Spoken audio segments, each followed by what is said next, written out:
Hi అండి, welcome back to my channel. నేను లావణ్య. ఈరోజు అయితే మనం కొత్తిమీర చట్నీ అయితే చేసుకోబోతున్నామండి.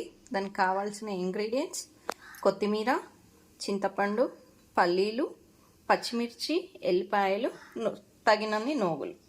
ఇదిగోండి, ముందుగా ప్యాన్ పెట్టుకొని పచ్చికాయలు బాగా కడుక్కొని ఇలా హాఫ్కి అయితే చించుకొని వేసుకోవాలండి. ఎక్స్పీరియన్స్ ఉన్న వాళ్ళకైతే తెలుస్తుంది, కొత్తగా వంట స్టార్ట్ చేసే వాళ్ళకైతే తెలియదు కదా, అందుకని మళ్ళీ చెప్తున్నాను. ఇలా హాఫ్ చేసుకుంటే పైకి అయితే చిట్లేదు. ఇవి కాస్త తడి అయితే పోయిన తర్వాత ఇందులోకి మనం ఆయిల్ అయితే వేసుకుందామండి. లైట్గా కొద్దిగా ఆయిల్ వేసుకొని ఇవైతే ఫ్రై చేసుకోవాలి.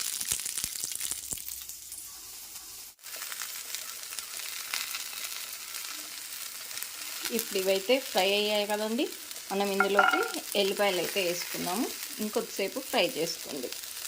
నేనైతే పొట్టు తీయకుండానే వేసుకున్నానండి. మీకు కావాలంటే పొట్టు ఒలిచేసి వేసుకోవచ్చు, కానీ చట్నీలోకైతే ఇలాగనే బాగుంటుంది. ఇదిగోండి, ఎల్లిపాయలు కూడా కొంచెం ఫ్రై అయ్యాయి కదా, నేనైతే పల్లీలు వేసుకుంటున్నానండి. పల్లీలు సపరేట్గా చేసుకోవచ్చు, కానీ ఇవి వేయించినవే కాబట్టి ఇందులోకే వేస్తున్నాను.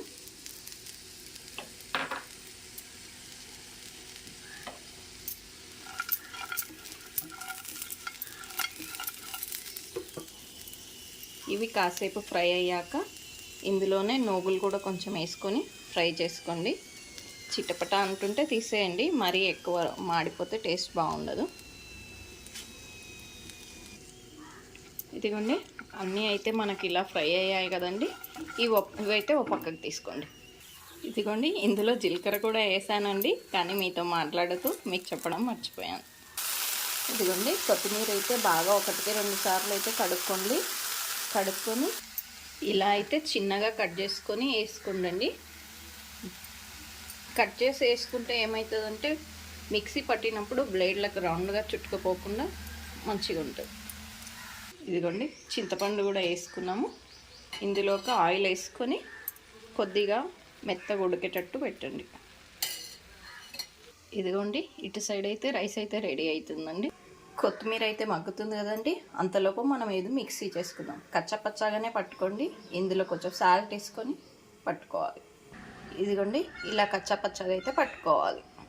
ఇదిగోండి, కొత్తిమీర కూడా దగ్గరకు అయ్యింది. ఇప్పుడు ఇందులోకి మనం కొంచెం పసుపు వేసుకుందాం.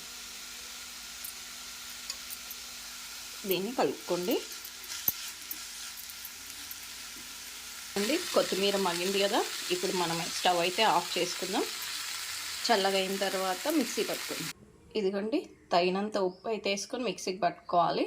నాకు ఇక్కడ కొంచెం సాల్ట్ అయితే తగ్గింది, అందుకని నేను మళ్ళీ సాల్ట్ వేసుకొని లైట్గా మిక్సీకి ఇదిగోండి, కొత్తిమీర పచ్చడి అయితే రెడీ. రైస్కైనా చపాతీకైనా దేనికైనా చాలా బాగుంటుందండి. మీరు ట్రై చేసి ఎలా వచ్చిందనేది నాకు కామెంట్ సెక్షన్లో తెలియజేయండి. ఓకేనా ఫ్రెండ్స్?